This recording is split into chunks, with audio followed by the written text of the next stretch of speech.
성경, 하나님의 말씀 신약 성경 로마서 1장 17절 보겠습니다.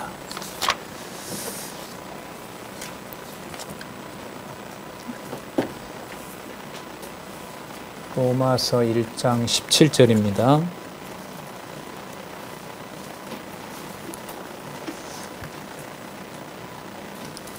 제가 읽겠습니다.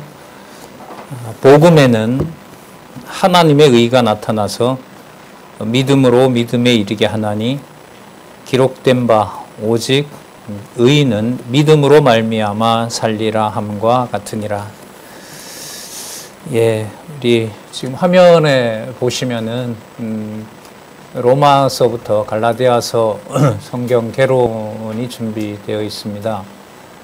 지금 읽은 로마서 1장 17절은 로마서 주제 보시면 칭의의 복음을 통한 양육 이렇게 나옵니다.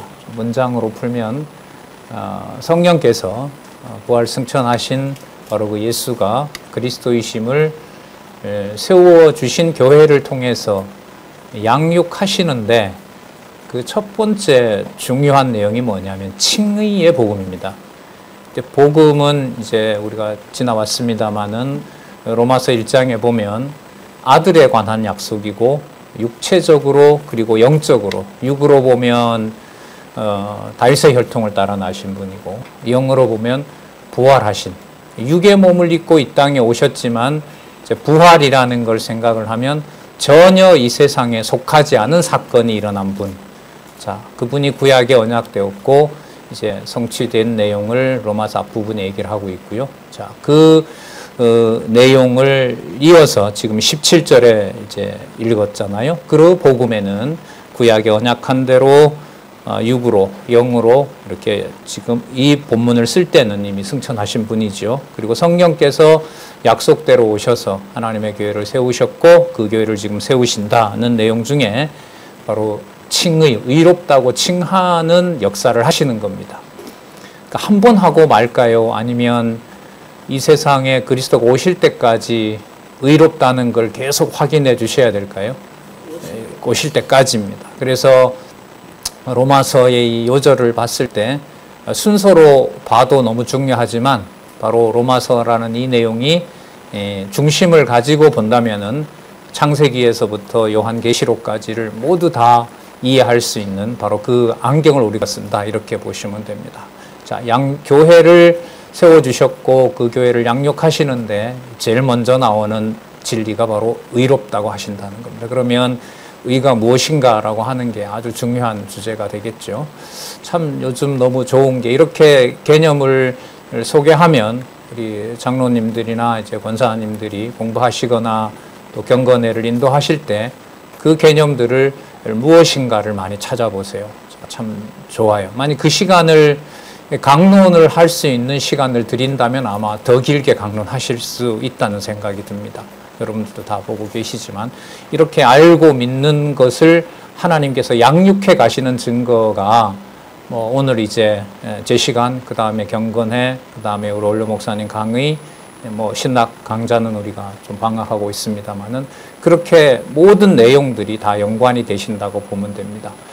당연히 그렇게 돼야죠. 자. 그래서 우리가 로마서의 주제, 의롭게 하시는 그 복음에 대한 내용을 로마서를 통해서 우리가 살펴봤습니다. 자, 한 구절 더 보겠습니다. 고린도전서 1장 8절을 한번 볼게요.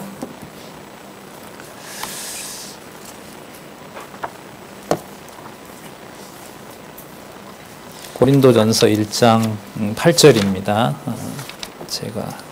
제가 읽겠습니다.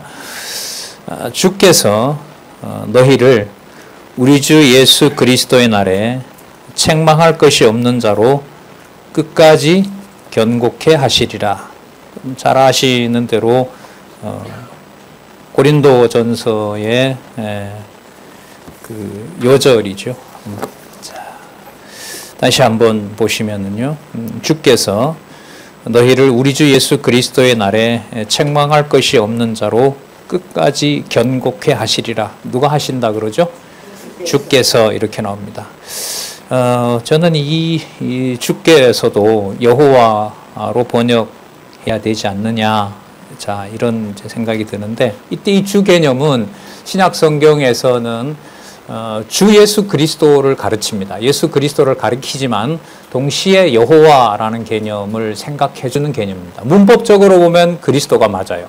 하지만 그 문장에 담겨 있는 의미를 찾아가게 되면 구약에 언약하시고 성취하시는 이제 여호와 개념이 들어있는 그런 개념입니다. 나중에 이제 준비해서 말씀을 드리도록 하고요. 자, 여기에 보시면 여러분, 주께서 경고케 하신다라고 했죠. 아까 로마서 1장 17절에 오직 의인은 무엇으로 말미암아 산다? 믿음으로 말미암아 산다. 그 믿음은 아까 하박국에 약속되어 있던 대로 성취됐다는 거 아니겠어요? 그러면 의롭다고 하시는 사역도 하나님께서 하시고, 그걸 지금 이 요절하고 연결을 시키면 언제까지 그렇게 하신다는 거예요? 우리 주 예수의 날, 이건 심판이거든요. 그러니까 최후 이 지상교회가 성취되는 날까지 어떻게 하신다는 거예요? 견고케 하신다. 절대로 흔들릴 수 없게 하신다는 거죠. 자, 그러면 우리가 이 지금 로마서 요절하고요, 그 다음에 고린도 전후서 이제 요절을 가지고 우리가 그동안 이제 공부를 해왔기 때문에 로마서 전체를 어느 정도 머리를 그릴 수가 있는 거죠. 우리가 보지 않아도 서론이 나오고요. 그 다음에 인간의 불의가 나오잖아요. 그죠? 그 다음에 누구의 하나님의 의가 나오고요. 그래서 하나님의 의가 성취된 내용이 교회가 세워지도록 하시고, 그 교회가 자 로마서 12장에서부터 16장까지 무슨 내용이죠? 예, 신령한 예배 생활. 그럼 이때 신령하다는 말은 여러분 구약에서는 신약에서는 그거는 성령과 직접 연결이 됩니다. 신령과 진정으로 예배한다는 말씀 들어보셨죠? 그때 신령과 진정이 바로 뭐냐면 진리 안에서 성령이 하신다는 거예요. 그러니까 지금 칭의 하나님 인간의 타락한 인간의 불의, 그 다음에 하나님 의의 현현, 그 다음에 신령한 예배 생활. 이것은 의롭게 하시는 그 놀라운 사역을 누가 하시는 것이다? 성령께서 하신 것이다. 그 내용이 아까 고린도전서 요절에 누가 하신다고 분명히 나왔어요. 그렇죠. 그러니까 여러분 개론에서 제목이 위로 올라가면 갈수록 본문에는 아브라함이 혹은 바울이 혹은 요한이 이런 본문 주어가 나오지만 위로 이렇게 올라가서 제목이 달리면 달릴수록 거기에는 반드시 누가 주어가 되도록 해야 돼요? 예, 하나님이신 거죠. 때로는 여호와께서, 주께서, 예수께서. 그걸 조금 전에 고린도전서 1장 8절 요절에 보면 명시가 되어 있죠. 누가? 주께서 어떻게 견고케 하시리라. 이렇게 됩니다. 그럼 이 두 가지로 봤을 때 이제 갈라디아서가 이제 양육의 그 단락이 맺어지는 부분인데, 갈라디아서에 나오는 요절을 보지 않아도 그 핵심 내용이 은혜의 복음으로 양육이잖아요. 그러면 거기에 관련된 이제 핵심 구절을 우리가 찾아볼 거란 말이죠. 그럼 그 내용이 조금 전에 살펴봤던 두 개 요절과 연결이 돼야 될까요? 관계가 없어야 될까요? 자, 당연히 돼야죠.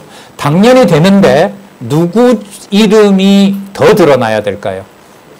주께서, 아까 여호와께서, 혹은 성령께서, 한마디로 하나님께서. 예, 하나님께서. 그럼 한번 볼까요? 갈라디아서 요절이 예.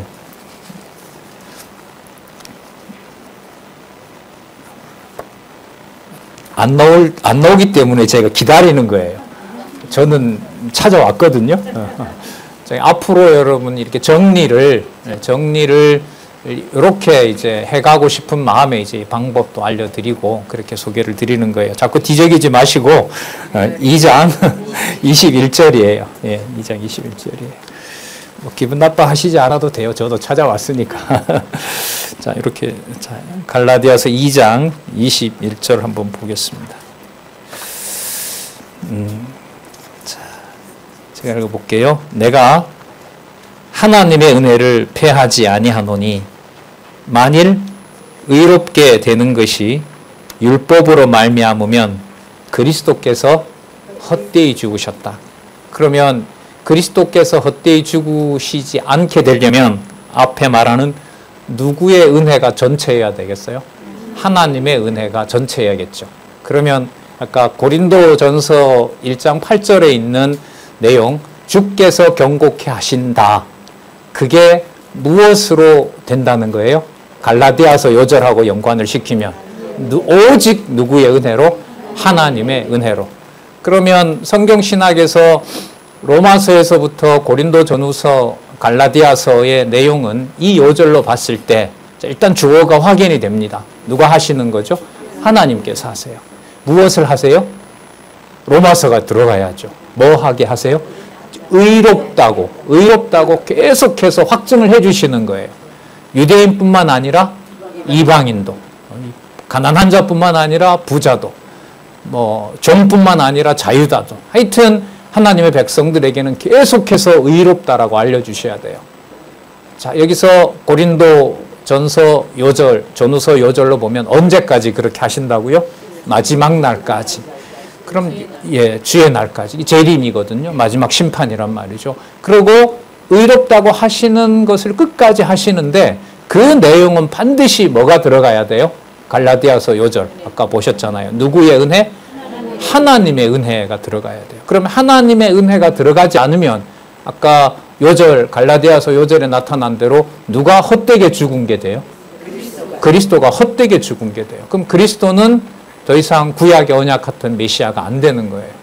자, 그럼 이 내용에서 우리가 실제로 하나님께서 양육해 가시는 우리의 이제 현장, 칭의의 복음으로 좀 이따 이제 건덕의 복음도 설명드리겠습니다만은 바로 그 현장에서 하나님께서 의롭다고 계속해서 얘기를 해주고 계신다는 말은 인간의 제도와 유대인으로 말하면 율법과 어떤 고린도전서 13장을 좀 쓰면 천사의 말을 하더라도 모든 언어, 세계 언어를 다 동원해서 누구에게든지 그 사람의 방언이라는 말이에요. 요즘으로 말하면 인공지능이 전 세계 말을 다 하잖아요. 네. 성경 번역은 이런 면에서 완성이 됐어요. 무슨 언어를 넣더라도 성경은 모든 말로 다 번역이 됩니다. 틀렸다고 하면 기계가 수정도 합니다. 죄송합니다라는 소리도 합니다. 인공지능이. 저 정보가 없어서 그랬고 그 힌트가 되는 개념을 알려달라고 그럽니다. 인공지능이. 자, 그렇게 해서 성경은 누구에게든지 번역해서 천사처럼 전했다 하더라도 뭐가 없으면? 사랑이 없으면. 사랑이 없다는 말은 누구의 은혜와 누구의 능력이 없어진다는 거죠. 하나님의 사랑과 하나님의 능력이 없어지는 겁니다. 그럼 여러분 양육에서 세워놓은 교회를 이제 우리가 세워간다. 내 가정교회니까 내가 세워간다라는 생각을 감히 할 수 있을까요?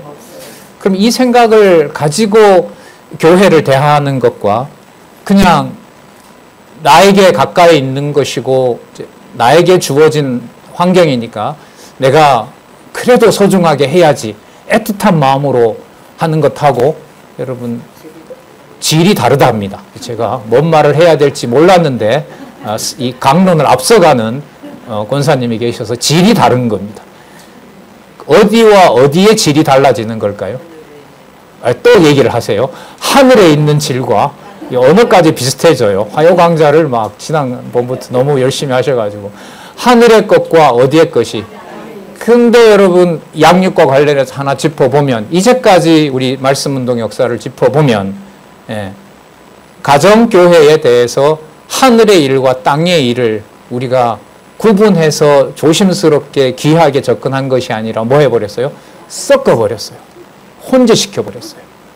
그리고 성경을 공부하지 않다 보니까 본문에 기록한 말씀에 약하다 보니까 생각나는 거 편할 얘기들만 엮어내는 거예요. 엮어내는 거예요. 이게 얼마나 피폐해졌는지는 여러분들도 아실 겁니다. 저도 느끼는 바이고요. 자, 다시 돌아와서 말씀을 드리면 끝까지 견고케 하시는데 아까 누구의 은혜가 아니면 하나님의 은혜. 그럼 하나님의 은혜는 막연한 것이냐? 아닌 거죠.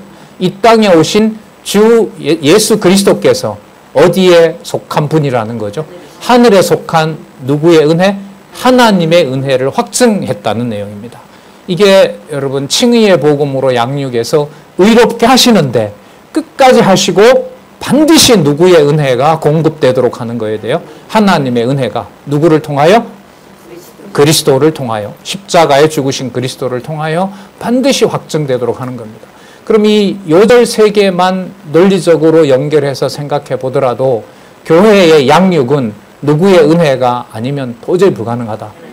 그러면 여러분, 내 뜻대로 됐을 때는 은혜가 드러난 거고, 내 뜻대로 교회가 운영되거나 혹은 드러나지 않거나 뭐 가정에 예를 들면 불화가 생겼거나 그럴 때는 하나님의 은혜가 소용이 없는 건가요?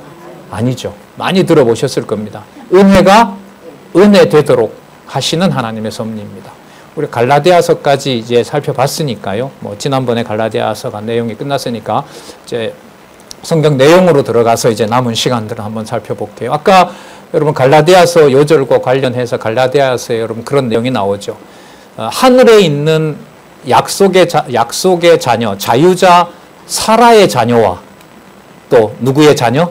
율법으로 태어나도록 한 하갈의 소생의 자녀, 다르다 그랬죠. 그런데 어릴 때는 누가 누구를 이길 수가 없다 그랬죠. 하늘의 자유자의 아들이 하갈의 소생에게 이길 수가 없다고 나오죠. 자, 그래서 아브라함이 뭐 해버린다 그럽니까? 내어 쫓아버린다는 말씀이 나옵니다. 그러니까 하나님의 은혜가 은혜 되도록 하기 위해서 초등학문인 율법과 사람의 제도와 사람의 명령에다가 하나님께서 맡기신다는 거예요. 2000년 전에만 맡겼을까요? 지금도 계속 맡기실까요? 맡겨요. 성경 공부 창세기부터 계시록까지 강론집 9882페이지가 딱 끝나면 더 이상 성령의 소욕이 움직이지 않잖아요, 여러분은. 아니에요? 저는 몇 번 읽었는데 더 설치 있는 거예요. 내가 이 정도가 됐으면 성경신학을 알 수 있지 않는가. 말할 필요가 없어요. 그냥 온몸으로 몰려와요. 온몸으로 몰려옵니다. 자, 그러면 아까 아브라함이 내어 쫓아주신 것처럼 하나님께서 세워주신 교회를 끝까지 견고케 하시기 위해서 하나님의 은혜가 은혜 되도록 계속해서 초등학문, 인간의 명령, 인간의 제도가 뭐 하도록 할까요? 계속 드러나도록 하시는 거죠. 거기에 성령의 열매가 아니면은 이 육의 소욕을 이겨낼 수가 있을까요? 없을까요? 없습니다. 그리고 또 육의 소욕을 이겨내는 방식이 꼭 우리가 어떤 승리감에 취해서 그러는 걸까요? 하나님이 하게 하신다는 내용을 하나님의 은혜라는 사실에 철저하게, 그 사실을 철저하게 깨닫는 방향으로 가는 걸까요? 후자입니다. 그러니까 내 만족감 쪽으로 하나님의 은혜를 맞추면 고린도 후서에 바울이 이른바 고생한 거나 갈라디아 교회에 대해서 엄격하게 내가 보낸 글 아니면 여러분들 비진리입니다라고 말하게 하는 하나님의 그러한 진리를 알려주는 그 내용에 공감을 할 수가 없어요. 그래서 본문 내용의 중요함과 어려움이 어디에 있냐 하면 본문을 따라가다 보면 본문 주어가 사람이 나올 때 사람이 떠오르고 그 사람이 한 쪽으로 갑니다. 그래 그것을 연결해서 어느 마디에 가면 누가 하신다는 주어가 나오게 돼 있어요. 하나님이 하신다는 주어가 나와 있는 거예요.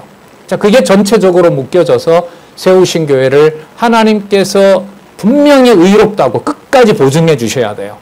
그리고 그것은 전적으로 그리스도의 하나님의 은혜로 되는 것이고 바로 그리스도가 이 땅에 오셨다는 것을 가지고 시작합니다. 여러분, 그리스도가 이 땅에 오신 것을 가지고 시작한다는 말은 뭐냐 하면 그리스도가 혼으로 왔다가 떠나버렸다는 영지주의자들이라든지 너무나 고대하기 때문에 천사처럼 가버렸다고 하는 가연설자, 적그리스도라고 그러죠. 요한 2서에 나타난 무엇으로 온 그리스도를 부정하는 거? 육체로 온 그리스도를 부정하는 겁니다.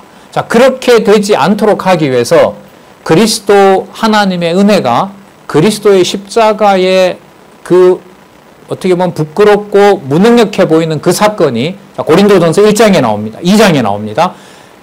걸려 넘어지는 자들에게는 그리스도의 십자가가 무엇이지만 걸려 넘어지는 돌이지만 그 다음에 하나님의 자녀들에게는 그리스도의 십자가가 그렇게 무능력해 보이는 십자가가 누구의 능력이다? 그렇죠. 하나님의 능력이다. 이렇게 되는 거예요. 공부를 한 지 얼마 안 됐기 때문에 뭐 여러분들과 별 차이는 없어요. 좀 더 많이 준비한 이제 혜택을 저는 보고 있다고 생각하는데 요절을 잡고 주어를 잡고 말을 하기 시작하고 보기 시작하잖아요. 성경을. 그러면 그 근간에 봤던 내용들이 모여들어요. 내용이 모여드는데 누구를 중심으로 그 본문들이 모여들까요? 이게 너무 중요해요. 이게 본문 공부를 하지 않으면 절대로 맛을 볼 수가 없는 거예요. 그러면 어떤 사람 주어가 나오더라도 앞뒤를 조금만 보시면 누구 주어가 나오고 누구 계시라는 말이 나올까요? 아까 여러분들 대답하셨잖아요. 걸려 넘어지는 자들에게는 그게 장애물이 되지만 실족해 하는 누구에게는 하나님의 교회. 자, 고린도 전후서 내용으로 보면 하나님께서 의롭다고 하셔서 하나님께서 단합시키시고 믿는 것과 아는 것을 일치시키시고 그 다음에 누구와 화해시켜요? 그러니까요. 만약에 엄마와 딸이 화해를 했어요. 우리가 신앙 안에서 그 화해를 두 사람이 굉장히 만족스러워 하잖아요. 세상 사람이든 아니든. 그런데 그게 거기서 끝난다면 고린도 후서 전반부에 말하는 누구와의 화해는 아니에요. 하나님과의 화해는 아니에요. 그래서 결론이 그래서 말씀을 좀 봤으면 좋겠다. 그리고 말씀을 보게 되는 것과 그래 가만 들어보니 엄마 말이 결국은 맞는 것 같아. 앞으로는 내가 엄마 말에 귀담아 들을게 라는 말하고 성질이 다를까요? 많이 다를까요? 많이 다르게 되는 겁니다. 거기에 이제 신앙의 선배들의 본이라는 게 성경 내용을 모르는데 그래서 성경 공부를 좀 했으면 좋겠어. 엄마하고 나하고 사이가 좋아졌는데 웬 성경 공부 얘기야? 그럴 때 여러분 본문 내용들이 생각이 나고 누구 중심으로 그 본문이 모인다고요? 그러면 하나님 중심으로 모이잖아요. 그럼 여기서 이제 하나님이 역사하시는 거예요. 사람 주어로 모이게 되면 사람 목소리가 커지는데요. 성령 하나님, 하나님이 하신다는 주어를 중심으로 구절이 생각나잖아요. 열심히는 전하지만 뭐 하진 않을까요? 강요하거나 명령하진 못해요. 못하게 하십니다. 못하게 하세요. 그리고 자 고린도 후서로 다시 돌아와서 보면 하나님과의 화해는 하나님을 사랑한 것 같이 누구를 사랑하라는 약속의 말씀이 있죠. 이웃을 사랑하라. 그 약속이 이루어진다는 거죠. 그게 고린도 후서의 내용 잘 아시잖아요. 무엇으로 일어나요? 연보로. 온 대륙이 연보로 합력하는 일이 벌어지는 것이고 거기에 바울의 권위를 삼층천까지 보게 하지만 자기가 본 것을 자랑하게 해요? 못하게 해요? 여러분 인간적으로 보면 전 대륙이 예루살렘 교회를 위해서 연보한 일은 누가 주도한 겁니까? 인간적으로 보면 바울이 주도한 거죠. 공로패를 주는 정도가 아니라 전 세계 교회를 바울에게 이 사람에게는 총회장 권한을 다 줘도 손색이 없죠. 나중에 예루살렘 갈 때 사도행전에 보면 19장인가요? 에베소 교인들이 만났을 때 여기 정착하라고 하잖아요. 그걸 신학자들이 되게 재밌게 바라보고 있어요. 거기에 만약 바울이 정착했었더라면 세계 기독교 역사는 없었다. 이렇게 얘기할 정도로 그 신학자들이 볼 때는 되게 그 놀라운 장면입니다. 그 장면이. 에베소에 눌러 앉지 않고 거기서 얼마나 많은 시간을 보냈어요? 3년. 고린도 교회 18개월이라지만 두란노 서원에서 앞에 3개월까지 합하면 다른 데는 3년을 가르칩니다. 그러니까 복음을 가르친 가장 횟수가 연도가 많았던 데가 에베소 교회였거든요. 그런데 거기서 물러앉지 않고 이제 로마로 가게 되잖아요.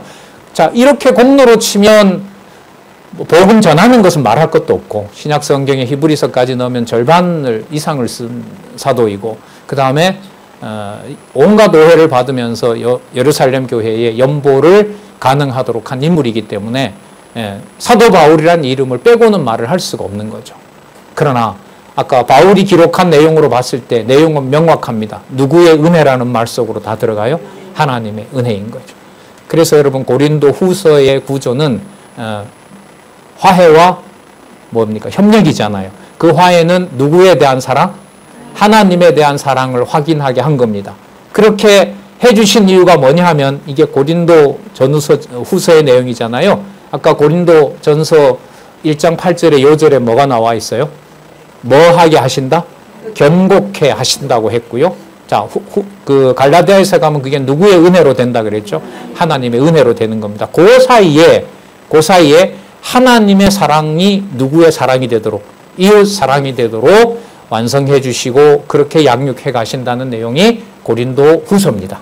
뭐와 뭐? 하나님 사랑과 관련된 누구와의 화해? 하나님과의 화해. 하나님과의 화해는 자, 말씀 많이 들었습니다. 구약의 여러 가지 제사가 최종적으로 대제사장에 의해서 마무리가 안 되면 제사는 아무 효력이 없어요. 하나님이 다 죽여도 돼요. 그죠? 그 마지막 제사가 무슨 제사죠? 화목제입니다. 하나님이 받아주신다는 맥락에서 보면 감사제입니다. 받아주셨기 때문에 소원이 생깁니다. 내년에도 이렇게 받아주세요라고. 그게 여러분 서원제입니다. 그러니까 감사제, 화목제, 그 다음에 맹세, 서원제, 이게 전부 하나가 되는 겁니다. 그러면 그 구체적인 상황은 무엇으로 성취가 될까요? 그거 하나님이 화해 주셨다고 했는데 옆에 마음에 안 드는 지체한테 여러분 해코지 할 수가 있을까요? 없는 거죠. 그러면 당연히 뭐 하게 되겠어요? 협력하게 되는 겁니다. 그 구조가 여러분 뭘까요? 고린도 후서 내용입니다. 뭐와 뭐? 화해와 협력인 겁니다.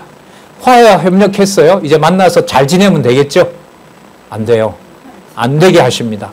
그게 갈라디아서 전반부입니다.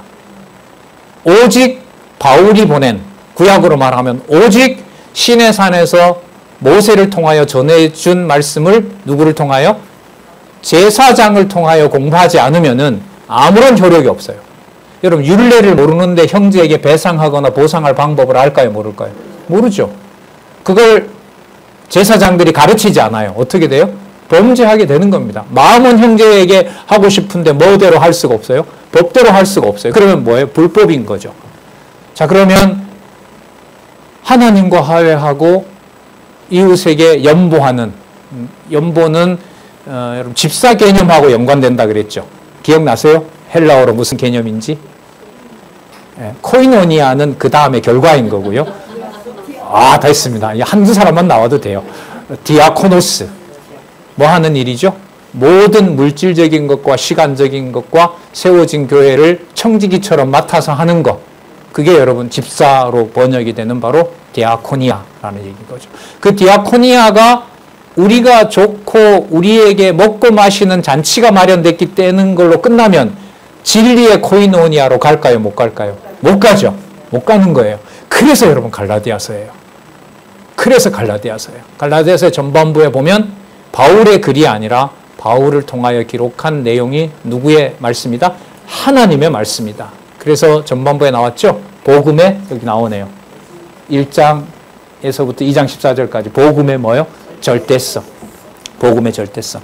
그럼 복음의 절대성이라는 말은 많이 말씀드렸습니다만 바울이 보낸 편지만 진리가 된다는 거예요. 천사같이 다가와서 아름다운 말로 유대인들의 율법을 유혹하는 자들은 적그리스도인 거예요. 그러니까 바울이 보낸 이 편지, 이 내용을 엄수하고 지키고 가르치지 않으면은 앞부분에 무엇이 아무 의미가 없어질까요? 성도들 간의 합력이라는 게. 성도들 간의 합력에서요, 하나님의 복음의 절대성이 살았고 운동력이 있는 말씀이 그렇게 한다는 걸 빼버리면 서로 도와주는 관계 속에서 누가 지배를 하게 될까요? 결국은 인간이 지배를 하게 돼요. 많이 낸 사람이 적게 낸 사람에게 왕노릇할 수밖에 없어요.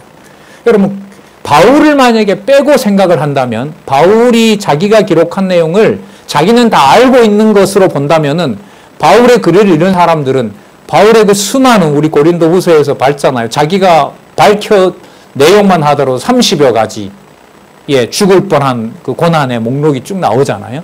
그거 보면 쓴 내용도 그렇고 행동한 것도 그렇고 교회에 대해서 누구 말을 안 따를 수가 없어요. 바울 말을 안 들을 수가 없어요. 그래서 화해하고 협력하는 단계로만 끝나고 복음의 절대성이 그렇게 한다는 걸로 가지 않으면 누구 중심의 교제가 될 수밖에 없어요. 그렇게 될 수밖에 없어요. 여러분 이게요, 제가 생각할 때 지금 수십 년 동안 우리를 지켜봤고, 오늘 여기 자녀들도 나오겠지만은 수십 년, 10년, 20년 이상 우리를 지켜본 자녀들과의 관계에서 일어나는 일이라고 봐요. 무슨 얘기냐면, 성경신학을 수십 년 공부했지만 내용이 부족해요. 그 다음에 가정교회의 의미도 잘 몰랐어요. 그런 사이에 교회 생활은 등한시하지 않았습니다. 나오기도 하고 행동도 하고 참여도 하고 교사도 하고 했지만 제 가정을 중심으로 해서 보더라도 그 내용들이 자녀들에게 그래도 하나님을 믿는 사람들이니까 하나님 중심으로 자녀들하고 지내긴 지냈어요. 자, 그러니까 하나님과의 화해 속에 예를 들면 자녀를 하나님이 주신 장차 진리를 함께할 자녀로 그런 태도로 지냈단 말이죠. 그런데 여기에서 복음의 절대성이 공급이 안 됐을 때 잘할까요? 안 잘할까요? 분위기는 좋아요. 이렇게 가르쳐 놓고 명령하기는 힘드니까요. 애들이 달려든단 말이죠. 강단에서는 강요하지 말라 그래 놓고 돌아서서 나를 이렇게 억압하는 이유가 뭐냐? 당신이 그래도 그 자리에 설 자격이 있느냐? 이런 눈빛을 보낸단 말이죠. 달려들기도 하고 청소년 때는. 자, 그 합력이 분위기도 좋아요. 진리 안에서 강요하지 않으니까. 하지만 무엇이 공급이 안 되면 바울이 수십 차례 보냈던 편지, 함께 보냈던 동력자들과 함께 말씀의 권위가 서지 않으면은 상황은 좋고 좋을지 몰라도 뭐 할 수는 없어요. 잘할 수가 없어요. 그래서 저는 갈라디아서가 양육의 복음의 결론으로 묶어져 있다는 것에 대단히 큰 의미를 둡니다. 절대성은요, 하늘에 있는 게 아니에요. 바울이 굵게 쓰기도 하고 눈물로 쓰기도 하고 점점 찍으면서 목이 메이기도 쓰기도 한 극히 누가 봐도 누가 보낸 편지, 바울의 편지예요. 하지만 그걸 복음의 절대성은 누구의 말씀으로 전달해 주는 거죠? 하나님의 말씀으로 전해 주는 거예요. 그 하나님의 말씀은 당연하죠. 하나님의 은혜로 예를 들면 의롭게 되는 거. 하나님께서 아까 우리 살펴봤지만 로마서에서부터 계속 의롭게 하신단 말이죠. 사람의 행위와 상관없이. 그걸 갈라디아에서 와서는 진짜 복음으로 그렇게 한다는 걸 알려줘요. 로마서보다 어떻게 더 보강이 되나 보세요. 정리가 되고 선명해지는 거죠. 두 번째 보시면 내가 의롭게 하긴 하는데 믿음으로 말미암아. 자, 내가 누구를 보내서 그렇게 한다? 성령을 보내서 그렇게 한다는 거예요. 그럼 성령은 우리가 이렇게 간절하게 크고 싶기 때문에 온 거냐? 내가 기도했기 때문에 왔느냐? 아니라는 거예요. 세 번째죠. 뭐 되어 있기 때문에 그래요? 약속되어 있기 때문에 그래요. 약속되어 있기 때문에 먼저 누가 왔어요? 그리스도가 왔어요. 그리스도가 온 사건을 갈라디아에서는 믿음이 왔다라고 표현하는 거예요. 그래서 갈라디아서 3장 23절에서 29절에 나오는 믿음과 율법의 관계에서 믿음이 왔다는 말이 두 번이 나오는데 그 믿음은 누가 오신 것으로 확정해야 돼요? 그리스도가 오신 거예요. 그러면 여러분 칭의를 계속 의롭게 하신다는 내용이 갈라디아서에 오면 누가 그걸 성취한다는 말이 되는 거죠? 그리스도가 성취하는 게 돼요. 누구를 보내서? 앞부분에 나왔죠? 약속한 성령을 보내서. 그래서 어떤 경우에라도 아들 이러면 여러분 창세기 1장 28절입니다. 성경신학에서는. 하나님께서 아담에게 약속하신 세 가지 약속 있죠? 자손, 땅, 통치 언약 아니에요. 그 자손 언약을 하나님께서 교회를 이루시고 지금 갈라디아에서 오면 자, 다섯 번째입니다. 복음의 절대성의 결과는 반드시 누구를 길러내요? 아들을 길러내게 되어 있어요. 이때 여러분 아들은 성구별을 초월하는 개념입니다. 하나님의 자녀 개념인 거예요. 그러면 이 복음의 절대성을 복음의 절대성에 의해서 길러지는 하나님의 자녀에 대해서 그리스도 외에 뭔가를 추구한다는 게 가능할까요? 안 되는 거예요. 절대로 안 된다는 내용이 4장 12절에서부터 6장까지 나오는데 자, 4장 앞부분에 뭐가 나오냐면 돌아오세요. 여러분들 눈이라도 빼서 저에게 제가 은혜의 말씀을 전했을 때 눈이라도 빼서 저에게 주려고 하지 않았습니까? 자, 그런데 거짓 지도자들이 와서 어떻게 유혹을 해버리냐면 그거 바울이 말을 그렇게 했지만 바울의 그러한 행위와 열정은 누구로부터 나온 것이다? 바울로부터 나온 것이다. 왜? 그 사람은 율법도 많이 알고 여러 지역에 선교도 많이 하고 여러분들 사정도 많이 알고 예수님도 직접 만났기 때문에 바울이 한 행동은 누구의 의의가 들어있는 행동이다? 유대인으로서 바울이 한 행위가 거기에 있다. 자, 그러므로 바울의 그러한 피나는 노력이 자신의 의로 율법에 의해서 그렇게 관리가 되는 것처럼 교회가 이렇게 무질서하니까 여러분들도 뭘 지키는 게 좋습니다. 예. 자, 거짓말이 됩니다. 이제부터는 바울처럼 율법에 따라서 생활했던 바울처럼 여러분들도 날과 달과 절기를 지키시고 안식일에 참가하시면 교회가 그 규모대로 이루어지게 됩니다. 바울이 여기에 대해서 어떤 답변을 보내죠? 그리스도가 뭐하게 죽은 것이다? 헛되게 죽은 것이다 라는 단호한 얘기가 나옵니다. 여러분, 이게 앞부분에 나타난 복음의 절대성과 관계가 있을까요? 바로 관계가 있을까요? 바로 관계가 있는 거예요. 보통 관계가 아닌 거예요. 그러면 여러분, 전체적으로 복음의 절대성을 통해서 그리스도의 죽음을 헛되게 인정하지 않는 경우로 본다면은, 그걸 우리가 생각을 한다면 로마서에서 인간의 불의가 처음 나오고요. 누구의 의가 나온다 그랬죠? 하나님의 의가 나오고, 12장에서부터 무슨 내용이 나오죠? 신령한 예배 생활. 그러니까 진리를 통해서 성령이 키워가시는 일인 거예요.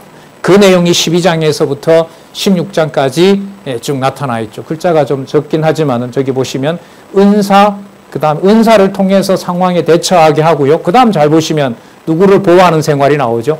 약자를 보호하는 생활이 나와요. 여러분, 약자를 보호하는 생활이 갈라디아서에 오면 나올까요? 안 나올까요? 많이 나옵니다. 많이 나옵니다. 성령의 그 열매를 육체의 기회로 삼지 말라는 말이 나오기도 하고요. 말씀이 나오기도 하고, 허물이 있었을 때 너도 그 허물에 넘어질까 주의하라고 얘기를 하잖아요.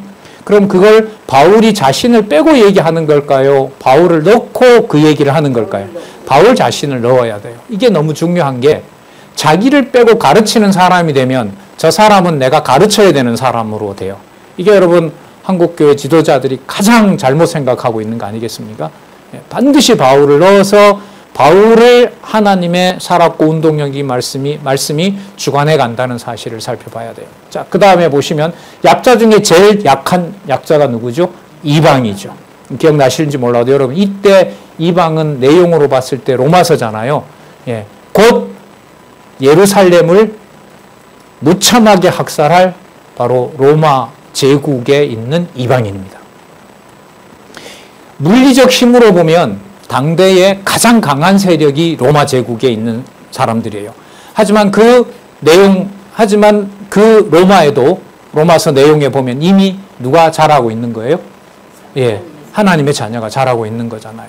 자, 그들이 그러니까 무력으로 보면은 강자이지만 믿음으로 보면 그리스도를 모르기 때문에 이방인이고 약자가 되는 겁니다. 그 약자들을 하나님께서 얼마나 의롭다라고 확인해 줬는지가 로마서 16장에 가면 한 40여 가정교회로 등장합니다. 여러분, 가정교회로 등장하는 것은요, 또 창세기 1장 28절하고 관계가 있어요. 아담에게 약속한 것은 유대인에게만 해당돼요. 전 인류에게 해당돼요. 그게 창세전 계획이었다는 것을 로마서 끝부분에 나오죠. 로마서 16장 25절부터. 이 로마서 16장 25절은 진짜 하나님의 계시다. 창세전 하나님이 정하신 언약의 바탕을 두고 하나님이 끝까지, 자, 고린도 전후서의 요절, 끝까지 경국해 하시고 끝까지 자기 백성을 로마서 주제 계속해서 의롭게 해 가신다는 것에 확고한 근거가 로마서 마지막 부분입니다. 16장 25절부터 끝까지 언제 일이 어떻게 된 것이다? 창세전에, 영세전에 감추었던 비밀이 선지자들을 통하여 약속되었고 그게 뭐 된 것이다? 이루어진 것이다 하는 내용입니다. 그래서 여러분, 고린도 전후서에 전서 후서 얘기를 강조 안 했는데요. 전서 후서 얘기하고 정리하고 그렇게 시간을 보내도록 그렇게 하겠습니다. 고린도 전서 앞부분은 무슨 내용이죠? 단합이죠. 그렇죠? 근데 교회 상황은 뭐가 일어났어요? 분열이 일어난 겁니다. 진짜 말로 할 수 없는 분열이 교회에 일어나게 됩니다. 고소 사건, 음행 사건, 어머니를 강간하는 사건부터 시작해서 온갖 일들이 전부 거기 일어나게 되고, 대조를 하면은요, 로마서 16장에 안부를 물었던 교회와 고린도 전서 앞부분에 나오는 교회는 전혀 다른 모습으로 나타납니다. 그러면 로마서 16장에 소개했던 가정교회는 그거는 이 완벽한 교회고, 범행이 일어나고 온갖 추태가 벌어지는 고린도 교회는 교회가 아니고 그런 걸까요? 인간 기준으로 보면 그 말이 맞아요. 인간 기준으로 보면. 근데 누구 주어를 넣어버리면, 양육시키는 주어가 누구다? 하나님이다라는 걸 넣어버리면 상황이 달라져요. 왜 상황이 달라지냐? 넣지 않으면 바울이 그렇게 고생했기 때문에 로마서 16장에 나타난 가정교회가 세워진 거고요. 자, 대적자들이 지적하는 것처럼 바울이 뭔가 잘못 가르쳤기 때문에 고린도 교회와 같은 엉망인 교회가 만들어진 거죠. 누구 주어를 빼면? 하나님 주어를 빼버리면.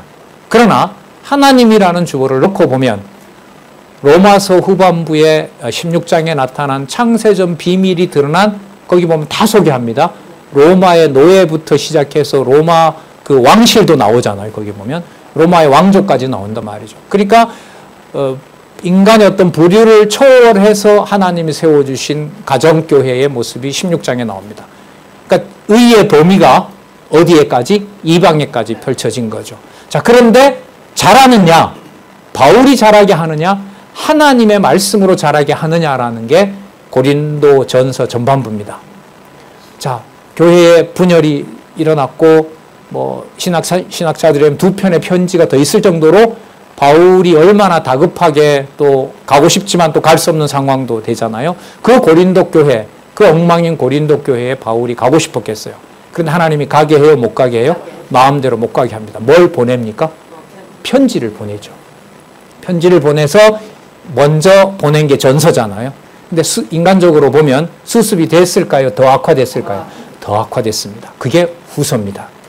그런데 그 후서에 여러분들 아시는 것처럼 하나님 최고 은사 내용에 무엇이 완벽하게 기록될 내용이 나옵니까? 최고의 은사 사랑을 얘기하면서 온전한 것이 온다고 얘기하죠. 뭐도 패하고 뭐도 패한다? 예, 예언도 패하고 방언도 패하고 모든 지식이 다 패한다는 거예요. 패한다. 그 예수님 말씀하신 것이면 패한다는 것보다 완성한다는 거죠. 과거에 있는 것들이 전부 몽학 선생이었고 율법 아래 두는데 죄 아래 가두는 거라면은요. 그 고린도 전서 후반부에 일치와 관련된 내용 속에 무엇으로 일치시킨다는 내용이 나옵니까? 온전한 것이 와야 돼요. 여러분, 온전한 것과 갈라디아서의 복음의 절대성하고 관계가 조금 있을까요? 바로 갈까요? 바로 갑니다. 바로 가는 게 중요한 것은 요절을 가지고 요약해 갈 때 바로라는 말이 중요합니다. 그러니까 구절이 그런 구절만 있을까요? 찾아보면 다 그렇게 연결이 될까요? 다 그렇게 연결이 돼요. 그러니까 로마서 13장에서 약속했던 온전한 것이 왔을 때 하나님의 아가페인 최고의 은사가 뭐 되는 거예요? 완성되고 성취되는 겁니다. 의롭게 했어요. 하나님의 교회를 하나님이 창세전의 비밀로 드러냈어요. 말씀으로 양육한다는 것을 양육받지 않는 모습으로 되어가는 전서의 고린도 교회 상황을 보여줘요. 그런데 편지를 끊어요. 계속 보내요. 계속 보내요. 그리고 이 말씀을 듣도록 하고 거기에 최고의 은사인 뭐가 성취된다? 사랑의 은사가 성취된다는 걸 보여줍니다. 그리고 그 사랑의 은사를 통해서 이루어지는 것은 이 지상에 있는 교회가 아니라 하늘에 있는 교회라는 게 15장에 나오죠. 고린도전서 15장에. 하늘에 있는 교회예요. 창세전 교회이고 하늘에 있는 교회예요. 무슨 사건 소개합니까? 고린도전서 15장에 장차 뭐 할 사건? 그렇죠. 부활이 거기 나오잖아요. 부활이 거기 나오고 그 부활을 설명한 다음에 16장에 가서 무엇을 공부합니까? 연보 얘기하잖아요. 연보 얘기해요. 그러면 아까 로마서 16장에 40여 개 인종을 초월해서 혈육을 초월해서 나라를 초월해서 민족을 초월해서 세워진 그 나라가 창세전에 있었다는 비밀을 고린도 전서 16장 마지막 장에 오면 무엇으로 열매를 맺게 된다? 연보로. 15장에 있는 어디에 바탕을 두고? 부활을. 부활은 여러분 어디에 있는 사건하고 맞물리죠? 창세전에 있었던 사건이 완성된 것이 무슨 사건이에요? 부활 사건이죠. 그럼 제가 놀란 것은 지금 이렇게 성경을 따라서 알려들었던 이 내용으로 가정교회를 바라본 적이 있다 없다? 저는 없다. 그 말은 여러분 가정교회에다가 자꾸 초점을 맞추자는 게 아니에요. 공부를 하고 성경신학에 여러 교재들이 나와 있고 안내서가 많은데도 너무나 소홀했다는 것을 좀 반성적으로 인간적으로 말하면은 반성적으로 받아들이고 기록한 말씀의 내용을 하나라도 땅에 떨어지지 않게 해주시라는 간곡하면서 좀 말씀을 드리는 거죠. 예. 여러분 이렇게 정리를 하고 어떤 자녀가, 손자, 손녀가 내 기준에 맞게 안 맞게 대하든 상관이 있을까요, 없을까요? 없어요. 그야말로 때가 되든 안 되든 내 기준이 내 기분을 뛰어넘어서 무엇은 진리이다, 성경은 진리이다라는 여유가 우리에게 평안을 주는 거죠. 그 상태에서 복음을 전하는 것하고요, 조마심을 내면서 어떻게 하면 얘한테 이걸 줄까, 그런 것하고도 또 다릅니다. 예, 또 다릅니다.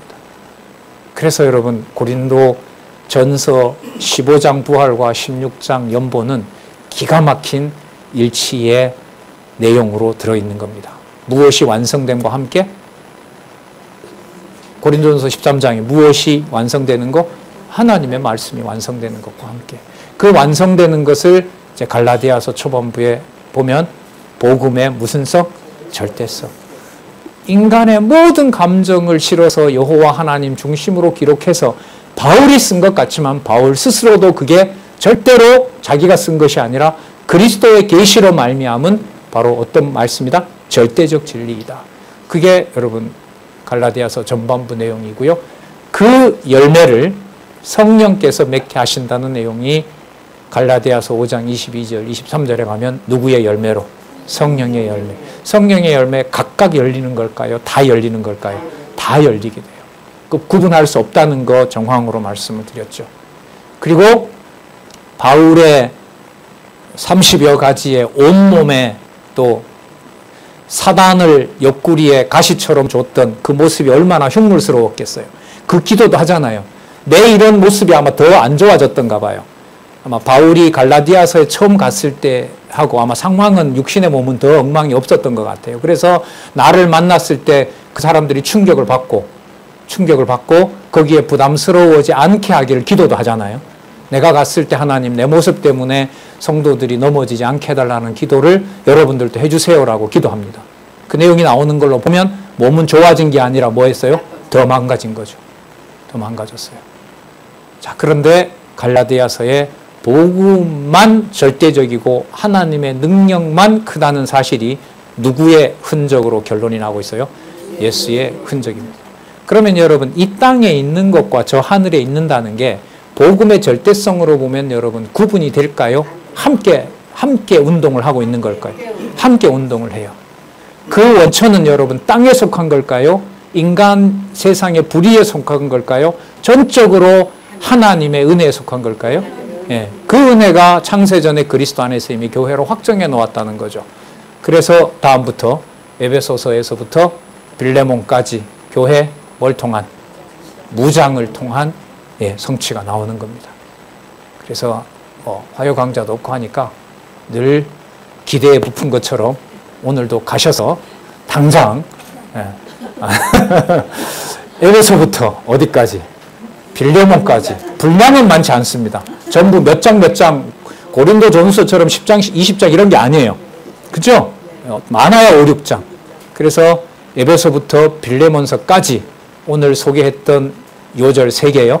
하나님이 의롭게 하시고 하나님께서 경고케 하시고 전적으로 하나님의 은혜로 하시고 전적으로 은혜로 하시는 건 그리스도의 십자가로 확증하시는 것이고 그것은 바울이 보낸 편지 한 구절 한 구절에 다 들어있는 것이고 그것이 연결이 됐을 때 모든 내 자녀와 내 친척과 내 형제들에게 누구의 흔적만 볼 수 있게 된다? 그리스도의 흔적만. 남을 흔적이겠죠. 복음을 듣고 고난 받을 수도 있으니까 그 내용들의 연속선에서 무장이 되고 있는지를 에베소에서부터 빌레몬서까지 단숨에 읽으시는 일이 일어나기를 또 바라고요.